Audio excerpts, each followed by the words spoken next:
경제학 용어 중에 리스크라는 말이 있습니다. 단순하게 영어 단어의 뜻으로는 위험 또는 위험 요소라는 뜻을 가지고 있는데, 경제학에서는 투자를 결정하기 전에 그 투자가 합당한지, 또 이 투자로 인해서 혹은 손실을 입는 것은 아닌지, 그런 것들을 살펴보게 하는 요소가 리스크입니다. 그래서 경제학에서 말하는 위험 요소는 어떻게 그 리스크를 체크하느냐에 따라서 리스크 관리가 가능한 요소라고 설명을 하죠. 이 리스크라는 말은 라틴어 리지칼이라는 단어에서 왔습니다. 원래는 라틴 로마 제국 시대 때 배를 항해하는 선원들이 이제 항로에 절벽이 나타난다든지 아니면 암초가 나타났으면은 그것을 발견한 선원이 이제 그 경고를 하기 위해서 조심하라, 암초다, 절벽이다, 조심하라, 이것을 알려주기 위해서 리지칼 하고 이제 외치면 이제 그거에 대비를 했다고 합니다. 그래서 이 리지칼이라는 말이 지금 우리 앞에 위험은 오고 있지만 항로 관리를 잘하면 빠르게 안전하게 갈 수 있다 하는 뜻에서 이 말을 썼다고 합니다. 오늘날 우리 그리스도인들에게도 리지칼, 위기가 있어요.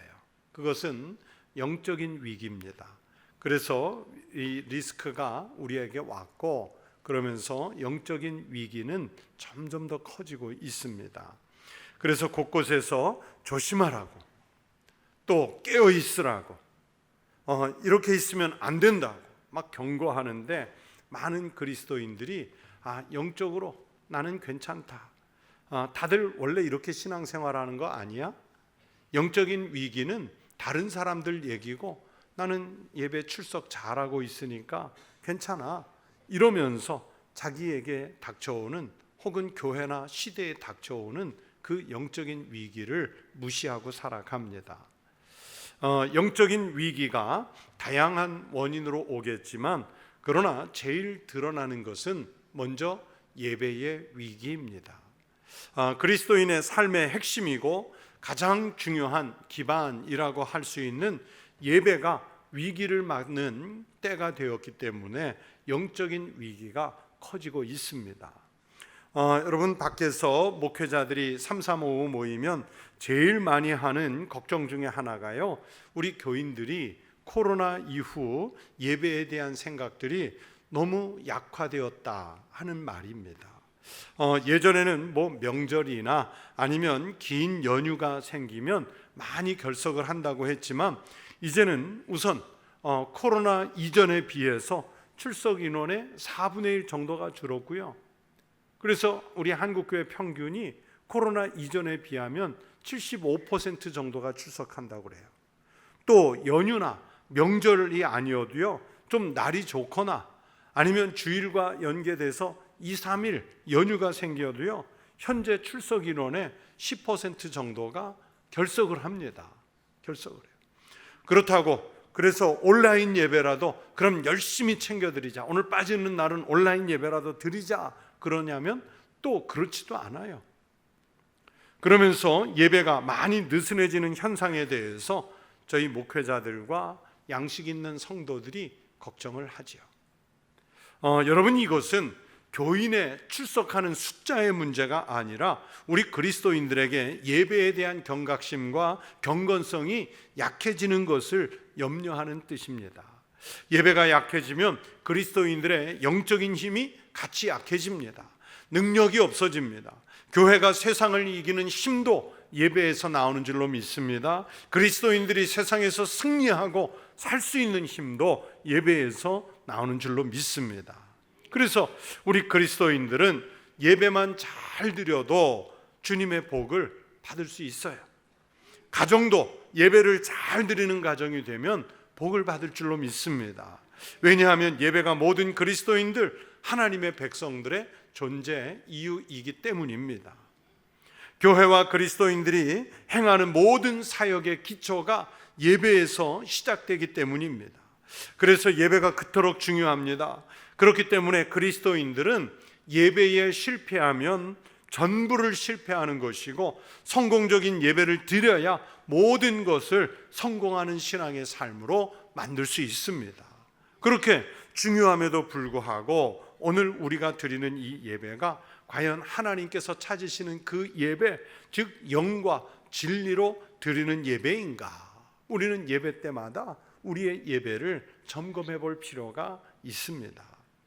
그 믿음을 가지고 최선을 다해서 예배드리는 우리 교회, 우리 성도들이 되시기를 바랍니다. 우리 성도들의 삶이 하나님께서 찾으시는 진정한 예배자의 삶이 되시기를 축원합니다. 여러분, 지금 예배에 와 계시잖아요. 이 예배에 왜 참석했다고 생각하십니까? 무슨 영화를 보자고 여러분은 지금 예배의 자리에 와 계십니까? 만나기 위해서입니다. 그러면 누구를 만나기 위해서입니까? 여러분, 예배를 한마디로 정의하면 예배는 하나님과의 만남, 하나님과의 만남이라고 말할 수 있어요. 태초에 하나님이 천지를 창조하시면서 에덴 동산을 창설하시고 거기에 아담과 하와를 만드시고 그들을 만나시기 위해서 숲풀과 동산 가운데 찾아오시지 않습니까? 그 이후로 하나님과 인간은 필연적으로 만나야 할 관계가 되었습니다. 여러분, 성경 속에 무수한 우리 신앙의 선조들은 자기들을 찾아오신 주님을 만났고요, 또 주님을 만난 그 감격의 제사를 드렸습니다. 주님은 주님을 뵙기 원해서 찾아간 그 믿음의 사람들을 친히 만나 주셨고, 그러면서 만나면 그들에게 생명과 은혜를 더하여 주셨어요. 그 만남의 역사를 기록한 것이 바로 성경의 말씀들이라고 할 수 있습니다. 오늘 우리가 읽은 성경 말씀이 담긴 요한복음 4장은 예배와 관련해서 가장 많이 인용이 되고 또 설교되는 말씀입니다. 하나님께 예배하는 우리의 자세가 주님의 말씀으로 직접 나타나 있기 때문입니다. 여러분, 이 말씀도 그래서 보면 바로 만남을 통해서 시작되죠. 예수님과 사마리아 수가성 여인의 만남입니다. 예수님이 이 여인을 만나 주심으로 인해서 죄로 버려진 한 여인이 구원을 받게 되고, 또 그러면서 동시에 그 주변 사람들까지 구원을 받는 놀라운 부흥의 역사가 일어나게 됩니다. 그래서 이 만남 속에 우리가 어떻게 예배를 드려야 하는지 주님이 말씀해 주시고 있습니다. 우리는요, 하나님과의 만남이 예배라는 것을 알면서도 정작 예배의 시간에 하나님을 만나지 못한 채로 끝나버리는 경우가 많습니다. 그러면요, 여러분, 그 예배는 실패입니다. 정말 열악한 환경에서 아무것도 갖추지 못한 상태에서 드리는 예배일지라도 그 안에서 주님을 만나는 예배의 감격을 누리셨다면 그 예배는 성공적인 예배가 되고 그리스도인에게 다시 세상을 살아갈 수 있는 힘을 제공해 주게 됩니다. 여러분, 예배가 진정한 예배의 대상이 되기 위해서는 그래서 우리의 예배의 대상이 누구인지를 정확하게 알고 여기에 나오셔야 하지요. 인간은 자기가 종교를 가지고 있든 가지고 있지 않다고 생각하든 어쩔 수 없는 종교적 본성을 가지고 있습니다. 네덜란드의 유명한 조직신학자인 루이스 뻘코프이라는 목사님은요, 인간은 치료 불가능한 종교적 존재라는 말을 했어요. 이건 신앙에 관계없이 다 종교적 본성을 가지고 있다는 얘기예요. 그래서 인간은 자기도 모르는 사이에 종교성을 드러낼 때가 있죠. 여러분, 자기가 종교가 없다고 하는 사람들이요, 갑자기 위기를 만나면 신을 먼저 찾아요. 그래서 우리나라 사람들은 뭐라고 그러냐면, 아차 싶으면 아이쿠 하나님 그래요. 아이쿠 하나님. 또 뭐라고 그래요? 하나님 맙소사. 그러잖아요. 하나님 맙소사. 서양 사람들은요, 좀 황당한 일을 만나면 뭐라고 할까요? 그렇죠. 오 마이 갓. 나의 하나님. 또 심지어 우리말로 이런 젠장 하는 말도 뭐라고 합니까? 지저스 크라이스트. 그렇게 하잖아요. 여러분, 이건 단순한 예 같지만 그만큼 인간의 심성이 신을 찾고 있다는 증거들이에요. 전도서 3장 11절에서 성경이 말씀합니다. 사람들에게는 영원을 사모하는 마음을 주셨느니라. 영원을 사모하는 마음을 주셨느니라. 그 영원을 사모하는 마음 때문에 신을 찾는 본성을 우리가 갖게 됐어요. 그런데 문제는 신을 찾고 있기는 한데 엉뚱한 신이 아니라 바른 신을 찾아야 한다는 말씀입니다. 바로 찾아야 할 그분이 바로 우리가 예배하는 대상이셔야 하죠. 그 예배의 대상을 바로 찾지 못하면 대신에 다른 것을 찾게 됩니다. 그 대신에 다른 것 찾은, 잘못 찾은 것이 결국에는 우상 숭배예요. 우상 숭배. 생각해 보세요. 우리가 하나님보다 더 우위에 놓은 것이 있다면 여러분, 그것이 바로 우상 숭배입니다. 하나님을 섬기는 신앙보다 건강이 더 우선하고 내가 즐기는 취미생활에 푹 빠져서 주님을 소홀히 예배하면 그것이 우상이 됩니다. 골로새서 3장 5절에서 사도 바울이 말씀하는 것처럼 내 심령에 탐욕스러운 마음, 탐심이 들어와 하나님을 밀어내고 자리 잡으면 여러분, 그것이 우상이 됩니다.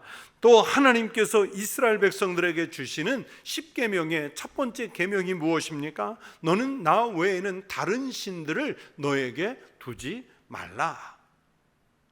여러분, 우리는 보통 다른 신이라고 하니까 절에 가서 부처를 섬기는 것, 알라를 섬기는 것, 힌두 신을 섬기는 것, 또 무슨 산에 올라가서 큰 고목이나 바위에 음식 차려놓고 절하는 것, 이런 것들을 생각할 수 있겠지만 아닙니다. 오히려 생활 속에서 그리스도인 또는 교인으로 산다면서 하나님보다 더 우선에 놓아둔 것들이 바로 하나님을 대신해서 찾는 신이 될 수 있습니다. 오늘 이 성경 본문 속에 사마리아 여인이 그랬어요. 오늘 본문에서 예수님과 사마리아 여인이 만났습니다. 만남에서 시작됐다고 그랬죠. 여인은요, 동네에서 아주 유명한 여인이었어요. 무엇으로 유명했느냐? 남편 갈아치우는 것으로. 남편을 갈아치워요.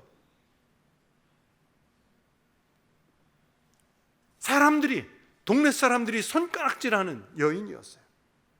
그래서 이 여인 자신도요, 동네 사람들과 눈을 마주치고 교제하기가 좀 서먹서먹한 그런 사이였습니다. 그래서 물을 길러 나올 때도요, 한참 뜨거운 대낮에 시간을 택해서 나왔잖아요. 원래 이스라엘 사람들은요, 열대지방에 가깝기 때문에, 사막 기후이기 때문에 물을 길르려면은 이른 아침 선선할 때나 아니면 낮에 저녁에 좀 선선해지면 나와야 되는데, 이 여인은 동네 사람들과 눈 맞을까 봐 그래서 사람들이 없는, 움직임이 없는 대낮에 나온 거예요.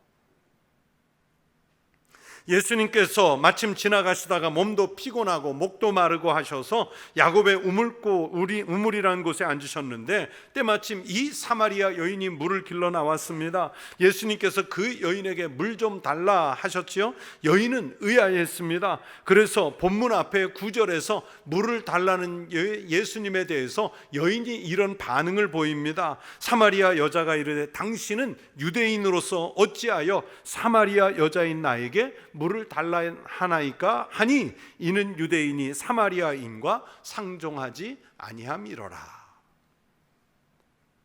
같은 동네 사람들끼리도 상종하지 않았지만 여러분, 더더욱 유대인은 사마리아인과 상종하지 않는 것 우리가 성경에서 잘 알잖아요. 그러나 예수님은 그 동네에 가실 때부터 이미 이 한 영혼을 구원하실 계획과 그리고 그 마을에 복음을 전해서 생명을 구원할 계획을 갖고 있으셨습니다. 그러면서 그 구원의 첫 번째 대상인 여인을 우물가에서 만나셨어요. 그러면서 목마름과 마실 물을 매개로 해서 예수님과 이 여인이 영적인 대화를 오고 갑니다. 여인은 아직 예수님이 어떤 분이신지 정확히 알지 못하는 상태에서 이야기를 이어가지요. 그런 상태에서 예수님께서 기습적으로 던지는 요청이 있습니다. 16절에 보시면 이르시되 가서 누구를 불러오라고요? 누구를 불러오라 하십니까? 네 남편을 데려와라. 여인이 당황해서 대답합니다. 남편이 없습니다. 여러분, 예수님도 여자의 말이 맞다고 하십니다. 그러면서 전곡을 찌릅니다. 18절에 너에게 남편이 5이 있었고 지금 있는 자도 내 남편이 아니니 내 말이 참되도다. 벌써 남편 5을 이미 차버렸고요, 지금 6번째와 살고 있지만 그도 진정한 남편이 아니고 그 지금까지의 남편들 중에 참된 남편이 없다는 얘기예요. 여러분, 이 여인은 왜 이렇게 많은 남자를 찾았을까요? 한마디로 공허했다는 얘기입니다. 이 남자가 나의 빈 마음을 좀 채워줄까? 다른 남자를 만나면 나를 좀 안정시켜줄까? 이 남자랑 살면 내 공허함 혹은 내 우울함이 좀 고쳐질까? 자기의 공허를 채우기 위해서 남자를 찾았지만 자기의 그것을 메워줄 수 있는 남자는 없었습니다. 여인은요, 자기네 조상 대대로 이 산에서 예배하는 것도 알고 또 예루살렘에 가서 예배 드려야 한다는 것도 알고 있습니다. 여러분, 이스라엘 사람이기 때문에 당연히 알고 있어요. 삼척 동자라도 알고 있는 얘기입니다. 그래서 비록 타락했지만 자기 나름대로 제사할 방안도 찾고 있습니다. 그러나 하나님을 제대로 만나지 못했기 때문에 자기의 공허함을 채울 다른 사랑할 대상을 찾고 있었습니다. 그 대상이 이 여인에게는 바로 남편이라는 존재였어요. 그러나 5명을 버리고 6번째 남자와 살고 있지만 여전히 사랑할 대상이 아니라는 것, 진정한 남편이 아니라는 것만 또다시 확인하고 있는 그런 상황이었죠. 그런 상황에서 지금 우물가에서 예수님을 만나고 있습니다. 여러분, 우리 인간은 참 예배의 대상이신 주님을 만나기 전까지는 이렇게 대용품을 찾아요. 그러다가 그 대용품에 실증이 나면 그것을 버리고 또 다른 대체물을 찾습니다. 그렇게 여러 번 반복하지만 만족이 없습니다. 이 여인처럼 다른 남편을 또 찾아 나서는 것이죠. 하나님께 예배하는 삶을 잃어버린 전형적인 신앙인의 모습을 이 여인이 보여주고 있습니다. 여러분, 예배라는 말의 히브리어 단어는 아바드 또는 샤하라고 합니다. 섬기다, 엎드려서 절하다, 이런 뜻을 가지고 있어요. 또 헬라어로는 프로시케네오라고 말을 하는데 거의 비슷하게 받들어 섬긴다, 이런 뜻을 가지고 있습니다. 히브리어든 헬라어든 예배라는 말은 여러분 보통은 종들이 주인을 섬길 때 사용하던 말들이었어요. 고대 이스라엘을 비롯한 중근동에서는 종들이 주인을 섬길 때 주인 앞에 무릎을 꿇고 주인의 발에 입을 맞추었습니다. 자기 신분이 그렇게 낮다는 것을 인정하는 행위였습니다. 주인에 대한 절대적인 복종과 순종을 표시하는 행위로 그렇게 했습니다. 발에 입을 맞추면서 이 종은 자기의 자존심, 자기의 인격, 자신의 성품, 이것을 다 부인하고 오직 주인의 뜻에, 주인이 명령하시는 거기에 내 삶을 맞춘다는 고백을 하는 모습입니다. 오직 주인의 영광을 위해서만 일하겠다는 충성의 약속을 그 모양으로 했습니다. 그래서 예배는 내가 가장 아끼고 높이고 소중히 여기는 그것을 섬김의 대상에게 돌려드린다는 뜻에서 아바드, 샤하, 프로스키네오, 이런 말을 쓰는 거예요. 오늘 우리 예수님은 여인과의 대화 중에 이 예배의 대상이 누구인지를 분명하게 밝혀 말씀하시고 있습니다. 21절에서 너희가 아버지께 예배할 때가 이르리라 말씀하셨고, 또 23절에서는 아버지께 참되게 예배하는 자들이라고 말씀하십니다. 예배의 때와 예배할 자들을 말씀하시면서 그 대상은 오직 아버지, 즉 여호와 하나님이시라는 말씀을 지금 예수님께서 이 짧은 말씀 속에 반복해 주시는 것입니다. 그런데요, 우리는 신앙생활을 하면서 예배의 대상이 아버지 하나님이 아니라 세상이 되는 경우가 많습니다.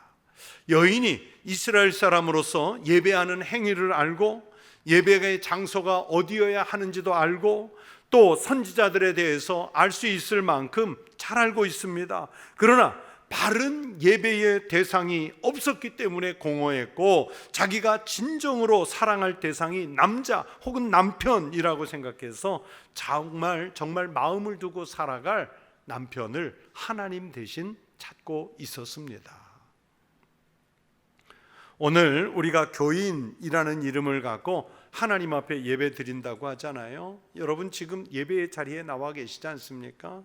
그러면서도 여전히 마음속에는 이 여인이 남자를 두고 있었던 것처럼 오늘날 우리들은 돈이라는 남편, 권력이라는 남편, 명예라는 남편, 정욕이라는 남편, 그것을 마음에 두고 주님께 그런 남편들을 찾을 수 있게 해달라고 매달리는 게 이게 예배가 됐고, 이게 우리의 기도가 되고 말았어요. 이것이 바로 우상 숭배고, 예배의 자리에 나와 앉아 있지만 우리는 기복신앙을 가진 사람이 됩니다. 프랑스 근세에 아주 유명한 루이 14세가 왕위에 있을 때 일입니다. 어느 주일에 교회에 도착을 해보니까, 물론 왕실 교회지요.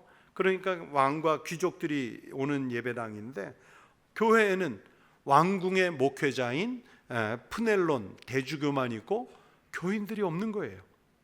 예배의 자리가 텅 비어 있는 것을 보고 왕이 놀라서 교인들이 어디 갔냐고 이 푸넬론 대주교에게 물었다고 그래요.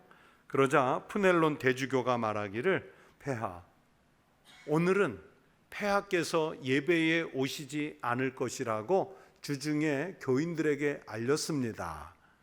왜냐하면 저는 이 사람들이 하나님께 예배하러 오는지 폐하께 눈도장 찍으러 오는지 확인하고 싶었습니다.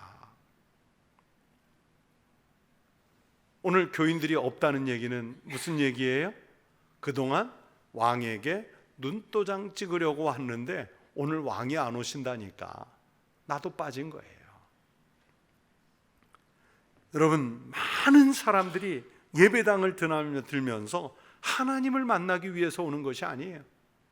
사람을 만나고 혹은 누군가에게 필요에 따라서 눈도장을 찍어야 하고, 혹은 자기가 맡은 책임이 있기 때문에 그 책임 때문에 오고, 봉사 때문에 오고, 아니면 다니던 습관에 의해서 나옵니다. 이런 모습은요, 하나님께서 찾으시는 예배와 아무 상관이 없어요.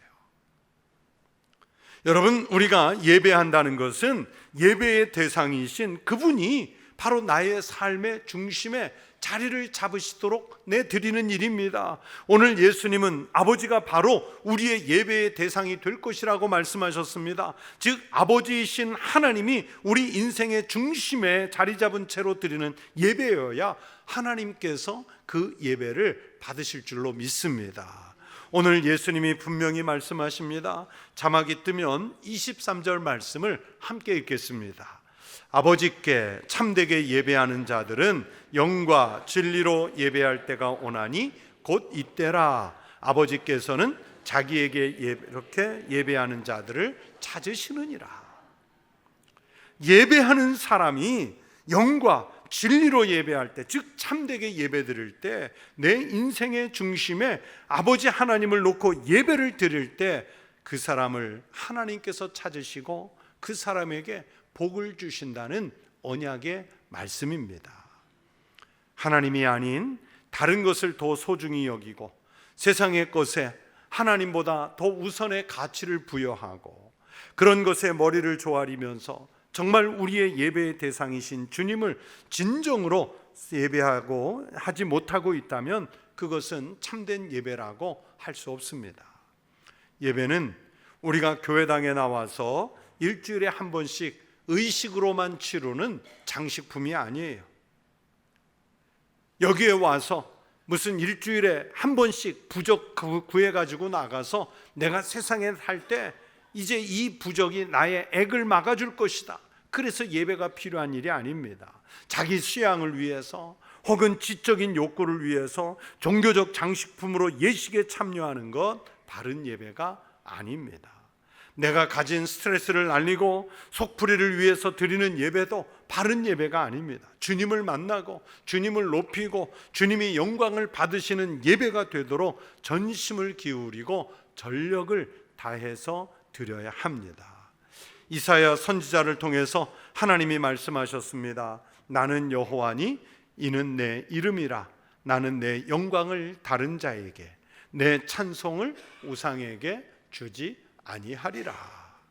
주님을 진정으로 만나고 진정으로 예배드리지 못하면 예배의 자리에 앉았으나 영광을 다른 곳에 빼앗기고 찬송을 우상에게 줘버리는 그런 일이 됩니다. 기도의 사람으로 알려진 A.W. 토저 목사님이 이런 말을 남겼어요. 하나님을 최고로 알지 아니하는 한 아무도 그를 올바로 경배할 수는 없다. 하나님을 최고로 알아야만, 그래야 올바른 예배가 될 수 있다는 뜻이에요. 사랑하는 성도 여러분, 여러분의 인생에서 최고의 가치로 여기는 대상은 무엇입니까? 우리가 하나님보다 더 가치를 두고 섬기는 것이 있다면 그 예배는 바로 우상을 향한 예배가 됩니다. 하나님께 예배할 시간에 마음과 뜻과 정성을 다 갖추어서 예배의 자리에 나오십시오. 코로나가 끝난 지 벌써 3년여가 지나고 있는데 온라인 예배자이신 분들이 있잖아요. 우리 교회도 2, 3부 예배 온라인으로 지금 생생하게 시청하고 계신 분들이 있잖아요. 김 집사님, 이 집사님, 박 집사님, 거기 계시지 말고 빨리 여기로 오세요. 빨리 여기로 오세요. 왜 거기에 계십니까? 그리고 내 주변에 이 기간을 지나며 예배에 소홀해진 가족이나 구역 식구들이 있으면 그분들 콕 집어 찾아가서 나오게 하십시오.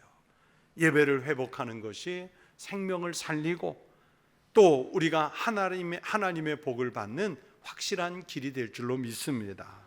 또 기왕에 예배의 자리에 나오셨으면 온 힘을 다해 예배를 드리셔서 예배를 성공하고 귀가하시기를 바랍니다. 주님이 우리에게 기대하시는 것은 우리도 하나님의 보좌 앞으로 나가서 아버지를 최고의 가치로 여기고 예배하시기를 바라는 것입니다.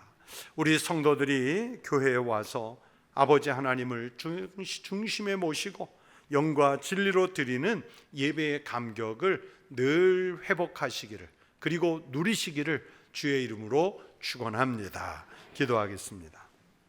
하나님 아버지, 영원히 죽을 인생에 불과했는데 독생자 우리 주님 예수 그리스도의 십자가 은혜로 우리가 믿음으로 생명을 얻어 감히 하나님 아버지 앞에 나와 예배할 자가 되게 하시니 감사를 드립니다. 영이신 하나님께 언제나 영과 진리로 예배하여 하나님을 높이고 우리는 이 땅에서 살아갈 능력과 은혜와 힘을 예배를 통해 얻게 하여 주시옵소서. 예수 그리스도의 이름으로 기도하옵나이다. 아멘.